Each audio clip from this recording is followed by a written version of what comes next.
Hey guys, I'm down here in South Sacramento on Elder Creek Road dropping off literature. Hold on.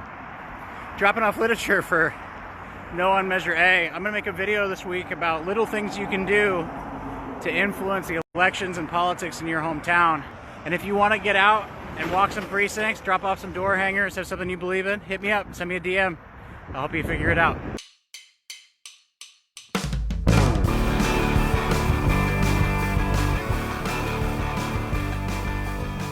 Hey guys, welcome back to Politics for People. I'm Jimmy Fremgen. Wait a minute. Hold on a second. It's my job. Welcome back to Politics for People. I'm Jimmy Fremgen.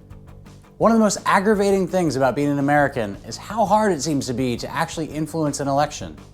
Unless you have billions of dollars at your disposal or you're a foreign spy agency, it can seem incredibly hard to make a dent in modern politics. Sometimes it can feel like other people are stealing our elections away from us. But that doesn't have to be the case, especially in local elections. One of the most effective ways to convince voters is to talk to them directly, instead of spending billions of dollars. When somebody calls you directly, it's called phone banking. Hey, it's that time again. 3 things you can do that would be a huge help in helping me grow this channel. 1, subscribe below. 2, comment below. And 3, go to patreon.com/jfrem to give me a virtual high five, because who doesn't want that? When somebody shows up at your house, the in-person version of phone banking is called walking precincts. Voter precincts are the smallest units of measurements for groups of voters. A larger area, like a city or county, is going to be divided into many different precincts. A few weeks ago, I set out with the Sacramento People's Campaign to drop off some literature, or lit, as the cool people call it. And I thought I'd take you along with me. So today, I'm here in Sacramento, and I'm walking on a handful of local campaigns. I got my bag of goodies here. Now, so usually I try to make these videos nonpartisan because I want them to be more informative than they are political. There's all kinds of places for you to get political information on the internet, and this doesn't need to be one of them. But today, since I'm out walking for people and issues that I personally believe in, these are the issues that we're talking about, right? I'm out here trying to get Joe Biden and Kamala Harris elected. But honestly, more importantly, local things like this, Measure A, Measure C, these are things that we actually have a really good chance of influencing here in our local communities.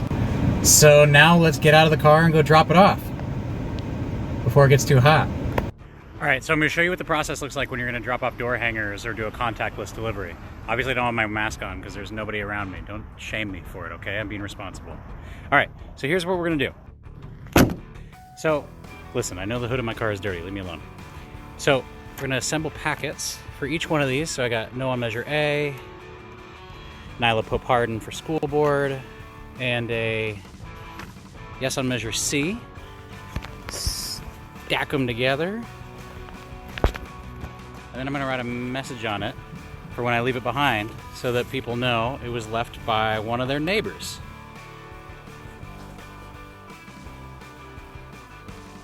To make the best use of the limited time for candidates and volunteers, a campaign is going to target the people they need to connect with.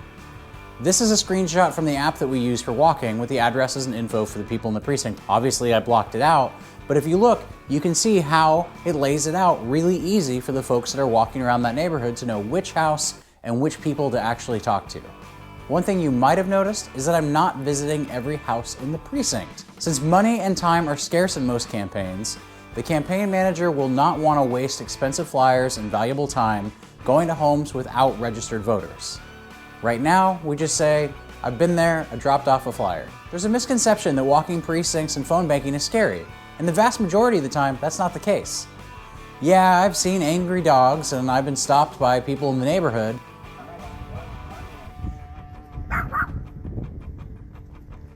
Hey, little guy. But I always come out alive, and usually with decent stories. On the day that I filmed this, I was walking on my own, and that is not recommended. It is much, much safer to walk in groups. And this is especially important when you're in an unfamiliar environment. Do as I say, not as I do. Because on this day, being by myself led to a pretty unique conversation. The neighbors had seen me, skinny white guy with a bag of flyers, filming videos in a mostly minority neighborhood, and I guess I kind of stuck out. I'll drop a link in the description to the blog entry on my website about the experience. Spoiler alert, it was a little sketchy at first, but I ended up getting a free beer out of it. It's definitely a little weird to drop into an unfamiliar neighborhood and start knocking on strangers' doors.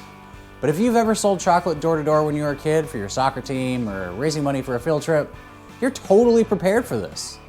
Get out of your comfort zone and do the work to change the outcomes in your community. Or, find a billionaire to do it for you.